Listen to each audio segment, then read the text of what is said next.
जय श्री राधा, जय श्री कृष्णा। आप सभी प्रिय दर्शकों का हमारे चैनल आई एम मास्टर गुरु जी में बहुत बहुत स्वागत है। प्रिय दर्शकों, आज चर्चा करेंगे मकर राशि की, जिसे अंग्रेजी में कहते हैं कैप्रिकॉर्न। मकर 12 राशियों में 10वीं राशि होती है मकर कैप्रिकॉर्न। पहले तो आप ये समझ लें कि आप कैसे जानेंगे कि हमारी राशि मकर है। मकर राशि के अंतर्गत तीन नक्षत्र आते हैं: उत्तराखाड़ा, श्रवण, धनिष्ठा। उत्तराखाड़ा नक्षत्र के 3 चरण, श्रवण नक्षत्र के 4 चरण और धनिष्ठा नक्षत्र के 2 चरण, इनको मिला करके मकर राशि का निर्माण होता है। अगर आपकी कुंडली में जो आपकी चंद्र राशि है उसका प्रारंभ, अगर वो आपको विदित नहीं है, तो आपके प्रचलित नाम का प्रारंभ अगर इन अक्षरों से होता है तो आपकी राशि मकर होगी, कैप्रिकॉर्न होगी। वो अक्षर कौन से हैं? भो, जा, जी, खी, खू, खे, खो, गा, गी। अगर इन अक्षरों से आपका नाम प्रारंभ होता है तो आपकी राशि मकर होगी। मकर राशि जिसके स्वामी, जिसके राशिस शनि होते हैं। मकर राशि के लोग बहुत महत्वाकांक्षी होते हैं, बहुत मेहनती होते हैं। एक धुनी कह लो या मूडी कह लो, अपने धुन के पक्के होते हैं। अगर मकर वालों ने सोच लिया कि हमें ये काम करना है तो फिर सोच लिया, फिर उनके लिए असंभव कुछ भी नहीं है। और अगर पीछे हट गए, फिर सब कुछ उनके लिए असंभव है। तो ये थोड़ा सा अपने धुन के पक्के होते हैं, लेकिन समर्पित भावना वाले होते हैं, या ये कह लें कि बदले की भावना इनके अंदर बहुत तीव्र होती है। इनके साथ आप जैसा व्यवहार करोगे वैसा ही आप रिटर्न में पाओगे। अगर इनको प्यार दोगे, प्यार पाओगे। सम्मान दोगे, सम्मान पाओगे। इनको इग्नोर करोगे तो ये भी 4 गुना ज़्यादा आपको इग्नोर कर देंगे। मकर राशि वाले समर्पित होते हैं। अगर आप इनके साथ छल कपट नहीं करेंगे, निश्चल प्रेम करेंगे, निश्चल भावना रखेंगे, तो ये आपके लिए कुछ भी करने को तैयार हो जाएंगे, आपके लिए सब कुछ अपना कुर्बान कर देंगे। मकर राशि वाले बहुत वफादार होते हैं, अनुशासनशील होते हैं, और ये जिस क्षेत्र को जीवन में चुनते हैं उस क्षेत्र में शीर्ष तक पहुंचते हैं। चाहे वो नौकरी का क्षेत्र हो, चाहे व्यापार का क्षेत्र हो, चाहे कला का क्षेत्र हो, ये जिस क्षेत्र में भी होते हैं उसमें उच्चतम सीढ़ी तक पहुंचते हैं। ज़्यादातर मकर वाले दुबले पतले औसत लंबाई के होते हैं। मकर राशि वाले कला प्रिय होते हैं, व्यावहारिक होते हैं, नेतृत्व शक्ति से संपन्न होते हैं, उच्च आदर्शों वाले होते हैं और बहुत ही महत्वाकांक्षी होते हैं, ऊंची इच्छाएं रखने वाले होते हैं। मकर राशि जिसके राशि के स्वामी शनि हैं, इनके ऊपर शनि की 7.5 का दुष्प्रभाव कहा जाए तो पिछले 7 वर्षों से चला आ रहा है। 7 वर्षों में मकर वाले, चाहे धन की स्थिति हो, चाहे शरीर की स्थिति हो, चाहे मित्रों की स्थिति हो, चाहे परिवार या समाज की स्थिति हो, सभी से बिल्कुल निराश हो चुके। लेकिन वो निराशा के बादल मकर राशि वालों छटने वाले हैं। जैसा कि आज के वीडियो का हमने शीर्षक दिया है कि मकर राशि वालों बहुत हो चुका, अब बस वक्त बदलने वाला है। वक्त बदलने वाला है। आ गई वो घड़ियां जब आपका समय चेंज होने वाला है। बिल्कुल अब आपको डिप्रेशन में, अवसाद में जाने की जरूरत नहीं है। आपकी राशि के स्वामी शनि, पहले हम शनि की ही चर्चा करेंगे क्योंकि आपके राशि हैं, राशि के स्वामी हैं। वर्तमान में कुंभ राशि में विराजमान है, अर्थात आपकी राशि से सेकंड हाउस में है। दूसरा घर धन का होता है, जमा धन का होता है, वाणी का होता है, कुटुंब व परिवार का होता है। वैसे तो शनि अपनी कुंभ राशि में है, मूल त्रिकोण राशि में है, लेकिन शनि जब राशि से 12वें होते हैं या पहले होते हैं या दूसरे होते हैं तो 7.5 का निर्माण करते हैं। तो अभी शनि अपनी मूल त्रिकोण प्रिय राशि कुंभ में आपकी राशि से द्वितीय भाव सेकंड हाउस में है और वो भी वक्री अवस्था में है। शनि वक्री कब हुए? 29 जून 2024 को, 29 जून को। अब 29 जून को वक्री हुए और इन जो है 29 जून से लेकर के ये नवंबर का महीना चल रहा है, इतने दिनों में मकर वाले बहुत परेशान हुए क्योंकि दूसरा घर वाणी का है और वहां पे शनि वक्री अवस्था में हो गए। दूसरा धन जमा धन का है, वहां पे शनि वक्री अवस्था में हो गए। तो पता चला कि धन जमा होना तो दूर रहा, जो कुछ भी थोड़ा बहुत जोड़े थे वो भी आकस्मिक रूप से खर्च हो गया और स्थिति ये आ चुकी कि बैंक बैलेंस एक तरीके से नील हो गया, कर्जी हो गए। मकर राशि वाले, वो स्थितियां आपकी समाप्त होने वाली हैं। अब वाणी का स्थान है और शनि 29 जून को वक्री हो गए, तो 29 जून से लेकर के आज तक न चाहते हुए भी आप कुछ सामने वाले से ऐसा बोल गए कि वो बिल्कुल तिलमिला गया, वो बिल्कुल तिलमिला गया। अतः मैं मकर राशि वालों को सावधान करता हूं।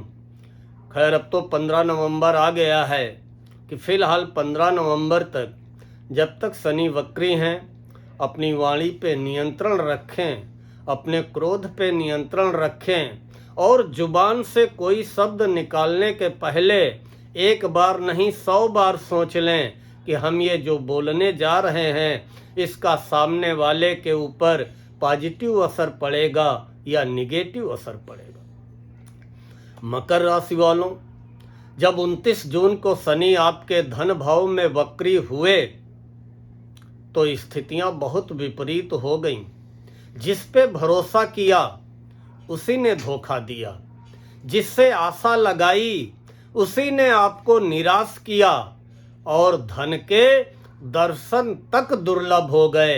येन केन प्रकारेण अथाह परिश्रम करके, अथाह प्रयास करके आपने जो कुछ भी धन कमाया वो कब भुर्र हो गया आपको पता ही नहीं चला।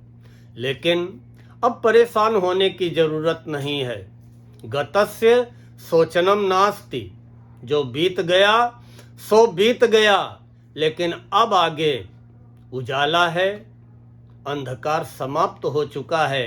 निराशा के बादल छटने वाले हैं या एक तरीके से ये कहें कि अब छट चुके हैं, क्योंकि आपकी राशि के स्वामी शनि 15 नवंबर को मार्गी हो जाएंगे, अपनी सीधी चाल चलने लगेंगे और 29 मार्च को आप 7.5 से पूर्णतया मुक्त होने जा रहे हैं।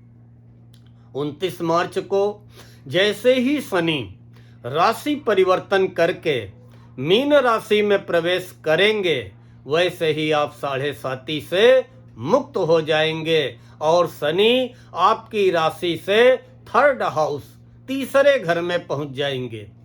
शनि का गोचर में तीसरा, छठा, 11वां ये बहुत शुभ होता है। शनि गोचर में जब आपकी राशि से, आपकी चंद्र राशि से तीसरे, छठे या 11वें स्थान पे होते हैं तो बहुत शुभ व अनुकूल परिणाम देने वाले होते हैं।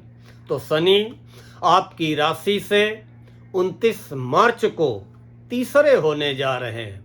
तीसरा घर पराक्रम का होता है, पुरुषार्थ का होता है, आपके प्रयासों का होता है, भाइयों बहनों का होता है, मित्रों व सहयोगियों का होता है। जब शनि तीसरे घर में पहुंचेंगे 29 मार्च को, तो आपको अपने मित्रों का, सहयोगियों का पूर्ण सहयोग मिलेगा, भाइयों बहनों का पूर्ण सहयोग मिलेगा। आपके अंदर एक डर समाया हुआ था, क्या होगा, क्या नहीं होगा, कैसे होगा, वो डर आपका समाप्त होने जा रहा है। आपके अंदर जो अवसाद की स्थिति थी, डिप्रेशन की, वो स्थिति भी समाप्त होने जा रही है। आपके पुरुषार्थ में वृद्धि होगी, आपके पराक्रम में वृद्धि होगी, आपके प्रयासों में वृद्धि होगी और प्रयत्नों व प्रयासों का आपको पूरा लाभ मिलेगा। आपके भाग्य में वृद्धि होगी और जो भी आप कदम उठाएंगे उसमें सफलता आपके चरण चूमेगी। अगर आप नौकरी के लिए प्रयत्नशील हैं तो आपको नौकरी की प्राप्ति होगी। अगर आप व्यापारी घाटे से परेशान चल रहे थे या आपका काम धंधा बिल्कुल समाप्ति की ओर आ चुका था, वो स्थितियां समाप्त होंगी, व्यापारिक घाटा समाप्त होगा। आपका व्यापार एक बार दोबारा तीव्र गति पकड़ेगा और तीव्र गति से आपके व्यापार व व्यवसाय में वृद्धि होगी। अगर आप नया व्यापार डालना चाह रहे हैं तो 29 मार्च के बाद जो भी आप नया व्यापार डालेंगे उसमें आपको अतिशीघ्र सफलता की प्राप्ति होगी। शनि की स्थिति आपके लिए अनुकूल होने जा रही।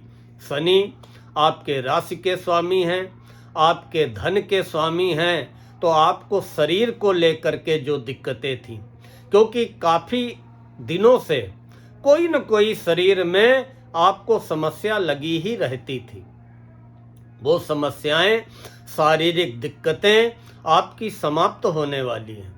कुल मिलाकर के 15 नवंबर से आपका अच्छा समय चालू होने जा रहा है। जैसे ही 15 नवंबर को आपकी राशि के स्वामी शनि मार्गी अवस्था में आएंगे, उसी दिन से दिन प्रतिदिन आपकी उन्नति प्रारंभ हो जाएगी और आपकी समस्याएं समाप्त की ओर अग्रसर हो जाएंगी। समस्याओं का अंत सन्निकट आ चुका है, अब आपको विचलित होने की आवश्यकता नहीं है। जहां तक गुरु की बात है, गुरु आपकी राशि से पंचम भाव में है। पांचवा घर शिक्षा व संतान का होता है, कला के क्षेत्र का होता है। वैसे तो गुरु अभी वक्री अवस्था में हैं, जो कि 9 अक्टूबर को वक्री हुए थे और 4 फरवरी तक गुरु वक्री रहेंगे। 4 फरवरी को गुरु मार्गी हो जाएंगे। लेकिन फिर भी शिक्षा के क्षेत्र में, संतान के क्षेत्र में पूर्ण सफलता मिलेगी और जैसे ही गुरु 4 फरवरी को मार्गी होंगे, वैसे ही अगर आप कला के क्षेत्र में प्रयासरत हैं, चाहे वो गायन हो, चाहे वादन हो, चाहे नृत्य हो, चाहे अभिनय हो, किसी भी कला के क्षेत्र में अगर आप प्रयासरत हैं तो 4 फरवरी के बाद आपको सफलता मिलना प्रारंभ हो जाएगा। गुरु आपकी राशि से पंचम भाव में है, वृषभ राशि में है। पांचवा घर पेट का होता है और वहाँ पे गुरु की उपस्थिति है, तो गुरु तो वैसे भी पेट की समस्या देते हैं। इसलिए तैलीय चीज़ों से बचें, तैलीय खान पान से बचें, ज़्यादा मिर्च मसाले के भोजन से बचें, अन्यथा आपकी पेट की समस्या बढ़ सकती है या पेट की दिक्कतों को लेकर के आप दो चार हो सकते हैं। प्रिय दर्शकों, मकर राशि वालों, एक बात मैं कहूँगा, अभी मंगल आपके 7वें घर में विराजमान है। मंगल कर्क राशि में है और कर्क मंगल की नीच राशि है और आपकी राशि से 7वें भाव में नीच के मंगल विराजमान हैं। 7वां घर डोमेस्टिक लाइफ का होता है, दाम्पत्य जीवन का होता है, भागीदारी का होता है, जीवन साथी के सुख का होता है। इसलिए अपने जीवन साथी से उलझने का प्रयास न करें, जीवन साथी से तर्क वितर्क करने का प्रयास न करें और अपने अंदर सहनशीलता लाने का प्रयास करें, क्योंकि 7वें भाव में बैठ करके नीच के मंगल 7वीं पूर्ण दृष्टि से आपकी राशि को, आपके लग्न को, आपके शरीर को देख रहे हैं। और जब आपकी राशि को, आपके शरीर पे मंगल की नीच दृष्टि पड़ेगी तो आपको क्रोधी बनाएगी। कोई सीधी सी बात होगी, उसमें भी आप आग बबूला हो जाएंगे, उसमें भी आपको चिंगारी जैसी लगेगी, उछल पड़ेंगे एकदम से। इसलिए धैर्य रखें, सहनशीलता ही, सहिष्णुता ही आपको विजय के द्वार तक पहुंचाएगी।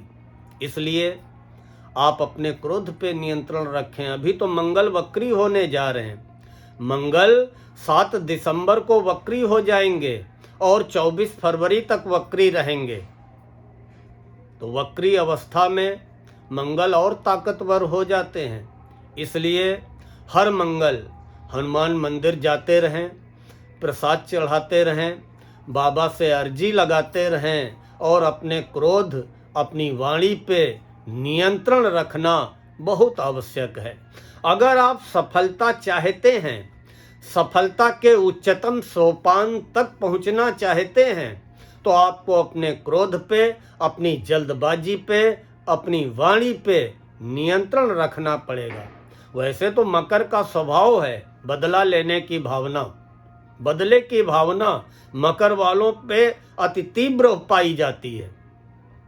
मकर वालों के साथ अगर कोई अन्याय करेगा तो हो सकता है कि अगर परिस्थितियां अनुकूल ना हुई तो चुप्पी मार जाएं, लेकिन परिस्थितियों के अनुकूल होते ही वो फिर सूद समेत, ब्याज समेत वापस लेते हैं। फिर तो बदले की भावना इनके अंदर बहुत पाई जाती है।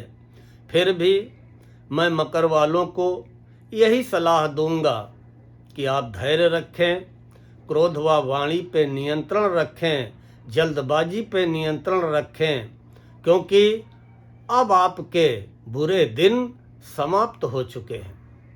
7 सालों का समय आपने किस तरीके से काटा है यह हमारे मकर राशि के दर्शक ही समझ रहे होंगे, लेकिन निराशा के बादल समाप्ति की ओर हैं और 15 नवंबर से आपको ऑक्सीजन मिलना प्रारंभ हो जाएगा और 15 नवंबर से डे बाय डे निरंतर स्थितियां अनुकूल ही होंगी, प्रतिकूलता जीवन से समाप्त होने जा रही है।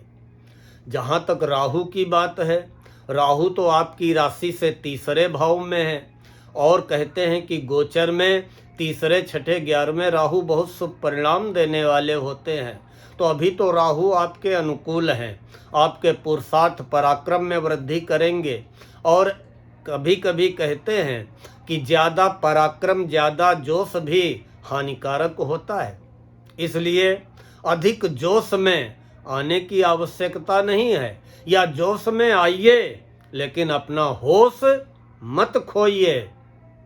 मकर राशि वालों, फिर मैं रिपीट कर रहा हूँ, जोश में आइए लेकिन अपना होश मत खोइए।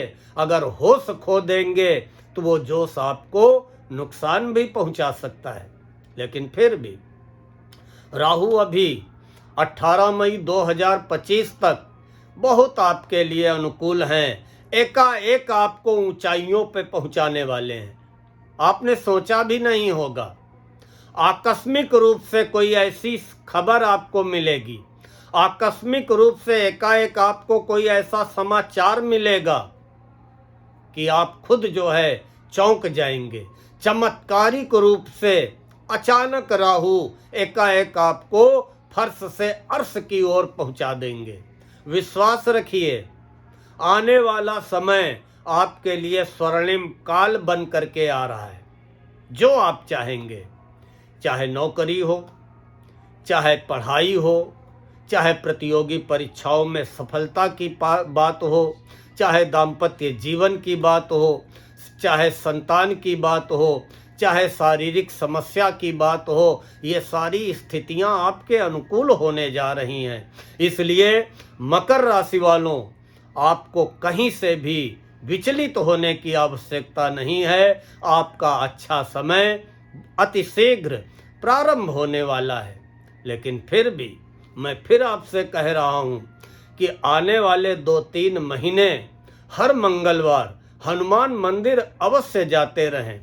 हनुमान मंदिर अगर आप जाते रहेंगे तो आपके आय व लाभ में वृद्धि होगी, आपको दाम्पत्य सुख की प्राप्ति होगी, जीवन साथी से तनाव व वैचारिक मतभेद से आपका बचाव होगा। इसलिए हर मंगल हनुमान मंदिर जाते रहें, हनुमान चालीसा का पाठ करते रहें। हो सके तो मंगलवार को अपनी छत पे एक मुट्ठी मिश्री दाना या एक मुट्ठी इलायची दाना, जो चीनी का बना होता है काली मिर्च जैसा, वो एक मुट्ठी अपनी छत पे मंगलवार को बिखेर दें। और अगर हो सके तो शनिवार को पीपल के नीचे जाएं और जहाँ पे चींटियों का बिल देखें या जहाँ पे आपको चींटियाँ नजर आएं, वहाँ पे थोड़ी सी पंजीरी बना करके ले जाएं और चींटियों के आसपास पंजीरी को बिखेर दें। जो भी आप कल्पना कर रहे हैं, जो भी आपने सपने देख रखे हैं, मैं गारंटी लेता हूं कि वो आपके सपने अतिशीघ्र पूरे होने वाले हैं। प्रिय दर्शकों, हमें विश्वास है कि आप सभी को आज का ये वीडियो पसंद आया होगा। अगर पसंद आया हो तो लाइक व कमेंट अवश्य करें। और हमारे जिन प्रिय दर्शकों ने अभी तक हमारे चैनल IM एस्ट्रो गुरु जी को सब्सक्राइब न किया हो, उनसे हमारा निवेदन है कि कृपया हमारे चैनल को सब्सक्राइब करके बेल आइकन ज़रूर दबा दें, ताकि आगे आने वाले वीडियोज के नोटिफिकेशन आपको बराबर मिलते रहें। मिलते हैं तो शीघ्र अगला वीडियो लेकर। तब तक के लिए माता रानी आपको स्वस्थ रखें, मस्त रखें, दीर्घायु रखें और आपकी समस्त मनोकामना पूर्ण करें। जय श्री राधा, जय श्री कृष्ण।